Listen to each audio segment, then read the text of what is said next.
इस तरीके का जो पैटर्न है वो आपने कोडिंग रिकॉर्डिंग में देखा होगा, और आज इसी से रिलेटेड जो भी आपका डाउट होगा वो क्लियर हो जाएगा। और अगर आपको आता है इस तरीके का पैटर्न तो आप बेशक इसको देख सकते हो और समझ सकते हो। अगर कोई सर्टेन पॉइंट पे कहीं भी डाउट होगा तो वो क्लियर हो जाएगा। तो स्टार्ट करते हैं आज का session.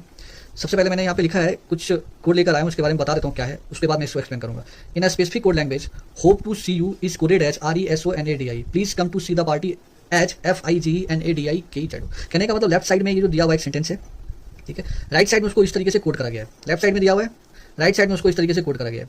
Hope to come as, इसको इस तरीके से कोड किया गया है। तो इसी तरीके से सेंटेंस दिया है लेफ्ट साइड में और राइट साइड में इसको कोड किया गया है। अब इस पैटर्न को समझते हुए और इसका जो भी दिया हुआ है वर्ड है उसका कोड क्या होगा, सर्टेन कोड क्या होगा, उसको निकालते हुए कुछ क्वेश्चन दिया हुआ है उसको सॉल्व करना है। जैसे पहला क्वेश्चन में कहा जा रहा है कि प्लीज का कोड क्या होगा। पहले आपको पैटर्न को फाइंड आउट करना है, इसको समझना है और एक एक वर्ड का कोड समझना है। उसी तरीके से प्लीज का कोड क्या होगा ऑप्शन में बताना है। फिर सिमिलर नीचे वाले क्वेश्चन में कहा जा रहा है in this code language party is coded as, party का कोड क्या होगा, पार्टी इज कोडेड एज, और यहाँ पे ऑप्शन दिया हुआ है। उसी तरीके से नीचे प्लीज सी यू, इस तरीके का कोड दिया हुआ है। तो सबसे पहले हम लोग क्या करेंगे, पहले यहाँ से इस पैटर्न को समझते हैं और एक एक वर्ड का कोड फाइंड करते हैं। उसके लिए मैंने क्या किया है, मैंने इस तरीके से लिख लिया पहले जो दिया हुआ है, होप टू सी यू, इसका कोड यहाँ लिख लिया है, please come to see the party, इस तरीके से। अब क्या करना है, इसमें कुछ लोग क्या करते हैं, इसको राउंड करते हैं, इसको स्क्वायर बॉक्स में डालते हैं। आप जैसा चाहे वैसा कर सकते हो। मैं इसमें सिर्फ कट लगाऊंगा, जो भी कॉमन वर्ड होगा लेफ्ट साइड और जो भी कॉमन वर्ड होगा राइट साइड, उसको मैं कट लगा लूंगा। उसके बाद मैं एक क्वेश्चन को सॉल्व करूंगा। तो सबसे पहले मैं देखता हूँ होप कहीं आया हुआ है, देखो यहाँ पे आया हुआ है होप, यहाँ पे आया हुआ है, फिर होप यहाँ पे आया हुआ है, ठीक है। उसी तरीके से टू को देख लेते हैं, टू यहाँ भी आया है, यहाँ भी आया है और यहाँ भी आया है, ठीक है। उसी तरीके से सी को चेक करते हैं, सी यहाँ भी आया है, सी यहाँ भी आया है और कहीं सी है, सी इस वाले सेंटेंस में भी आया हुआ है। यू को चेक करते हैं, यू कहीं और आया हुआ है क्या, यू कहीं नहीं आया हुआ है, हाँ आया हुआ है, फर्स्ट में आया हुआ है एंड फोर्थ में यू आया हुआ है, ठीक है।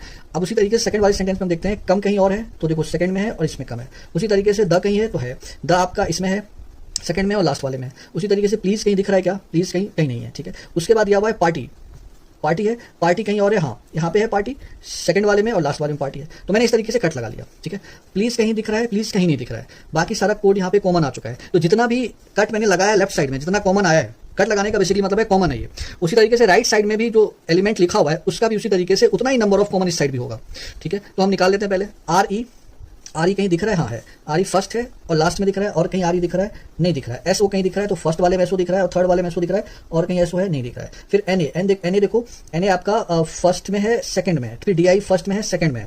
सिमिलर आगे चलते हैं, चेक करते हैं। एफ आई, हाँ एफ आई सेकंड वाले में है और लास्ट वाले में। फिर के ई कहीं दिख रहा है, के ई कहीं नहीं है, ठीक है। उसके बाद जेड ओ देखो सेकंड में है और लास्ट वाले में जेड ओ है। फिर उसके बाद जी को चेक करते हैं, जी है थर्ड वाले में, सेकंड वाले में जी है, ठीक है। एन ए कहीं दिख रहा है, एन ए कहीं दिख रहा है, हाँ एन ए है, एन ए इसमें दिया हुआ था। तो उसके बाद डी आई भी है, ठीक है। तो आप ध्यान से देख सकते हो कि जैसे आप देखो जितना कॉमन था लेफ्ट वाले साइड में उतना ही राइट साइड में कॉमन आ गया। अब हम एक एक वर्ड का फाइंड करके बता सकते हैं कोड क्या होगा। देखो प्लीज यहाँ पे बच गया है, प्लीज जब बच गया है तो यहाँ पे के ही बच गया है, तो इसका मतलब प्लीज का जो सर्टेन कोड होगा वो के ही होगा, ठीक है। अब हम एक एक करके क्वेश्चन को